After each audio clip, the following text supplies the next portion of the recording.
Halo Sobat Kimia, pada kesempatan kali ini kita akan belajar materi peran ilmu kimia. Apakah kalian siap mengikuti kegiatan pembelajaran? Nah, sebelum kita mengetahui apa saja peran ilmu kimia, kita harus mengetahui pengertian dari ilmu kimia terlebih dahulu. Ilmu kimia merupakan bagian dari ilmu pengetahuan alam yang mempelajari struktur dan sifat materi atau zat, perubahan materi atau zat, dan energi yang menyertai perubahan tersebut. Jadi, kuncinya adalah materi ya. Nah, apa itu materi?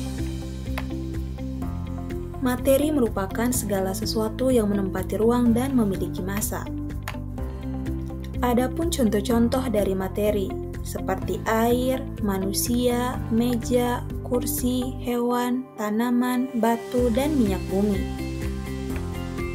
Selanjutnya, penggolongan materi. Nah, materi ini dibagi menjadi dua, yaitu zat tunggal dan campuran. Di bagian zat tunggal, materi dibagi lagi menjadi dua, yaitu unsur dan senyawa. Kemudian campuran dibagi menjadi tiga, yaitu campuran homogen, campuran koloid, dan campuran heterogen.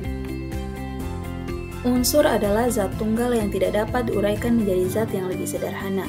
Contoh dari unsur adalah hidrogen, besi, oksigen, kalsium, emas, aluminium, natrium, dan unsur lainnya.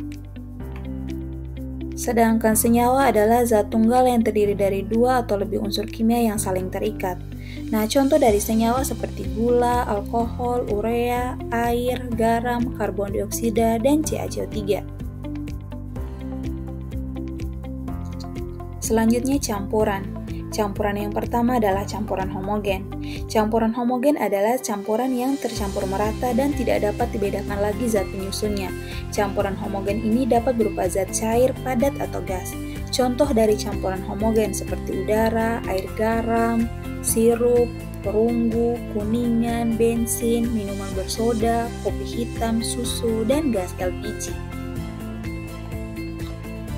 Yang kedua adalah campuran koloid. Campuran koloid adalah campuran dua atau lebih zat yang tidak tercampur secara kimia. Dalam campuran ini, partikel-partikel kecil dari suatu zat tersebar di seluruh zat lain. Adapun contoh dari campuran koloid, yaitu santan, darah, jeli, mayones, susu, krim kocok, cat, kosmetik, dan obat-obatan. Yang terakhir adalah campuran heterogen. Campuran heterogen adalah campuran dua zat atau lebih yang tidak tercampur sempurna dan masih bisa dibedakan. Adapun contoh dari campuran heterogen ini, yaitu air dengan kopi, air dengan tepung, dan air dengan pasir. Selanjutnya, perubahan materi. Perubahan materi dibagi menjadi dua, yaitu perubahan fisika dan perubahan kimia. Yang pertama, perubahan fisika. Perubahan fisika merupakan perubahan materi yang tidak disertai pembentukan zat baru. Tidak berubah zat asalnya, hanya terjadi perubahan wujud, perubahan bentuk, atau perubahan ukuran. Adapun contoh-contoh dari perubahan fisika. Yang pertama, air mendidih. Nah, saat air mendidih, air akan mengeluarkan uap air, di mana pada dengan kata lain di sini air hanya merubah wujud dari cair ke gas.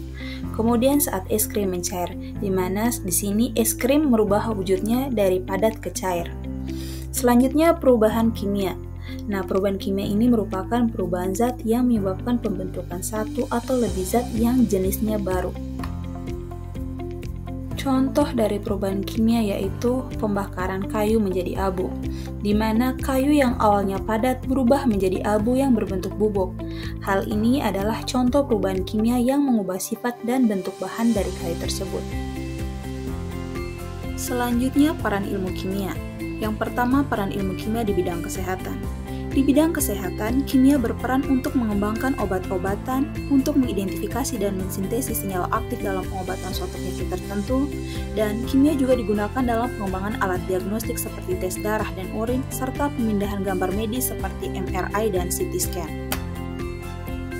Yang kedua adalah peran ilmu kimia di bidang pertanian. Ilmu kimia digunakan untuk merancang pupuk yang cocok untuk tanaman tertentu dan meningkatkan hasil pertanian. Selanjutnya di bidang hukum. Di bidang hukum, kimia forensik digunakan dalam penyelidikan kejahatan untuk mengidentifikasi bukti fisik seperti darah, rambut, atau cairan tubuh lainnya. Di bidang industri, ilmu kimia digunakan untuk pembuatan material baru seperti plastik kaca dan logam. Kemudian di bidang industri makanan, ilmu kimia digunakan untuk membuat pengawet, pewarna, dan pemanis buatan guna untuk meningkatkan kualitas makanan. Di bidang energi, kimia berperan dalam menciptakan bahan bakar alternatif seperti biogas dan sel bahan bakar hidrogen. Yang terakhir di bidang lingkungan, ilmu kimia digunakan untuk menganalisis kualitas air dan udara dan membantu dalam pemantauan pencemaran lingkungan. Adapun bahan kimia yang digunakan dalam kehidupan sehari-hari, seperti deterjen. Nah, di dalam deterjen terdapat beberapa bahan kimia yang terkandung di dalamnya, yaitu surfaktan, builder, dan bleaching agents. Selanjutnya sabun. Di dalam sabun ada pun bahan kimia yang terkandung di dalamnya, yaitu natrium hidroksida atau NaOH, kalium hidroksida atau KOH, dan surfaktan. Kemudian parfum. Di dalam parfum ada pun bahan kimia seperti lilial benzoyl salicylate butylate dan hydroxytoluene.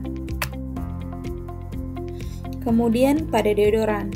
Deodoran atau yang biasa digunakan untuk menghilangkan bau badan, ada pun bahan kimia di dalam produk tersebut, yaitu triklosan, paraben, dan propilen glikol. Nah, itu dia materi peran ilmu kimia. Sampai jumpa di materi selanjutnya.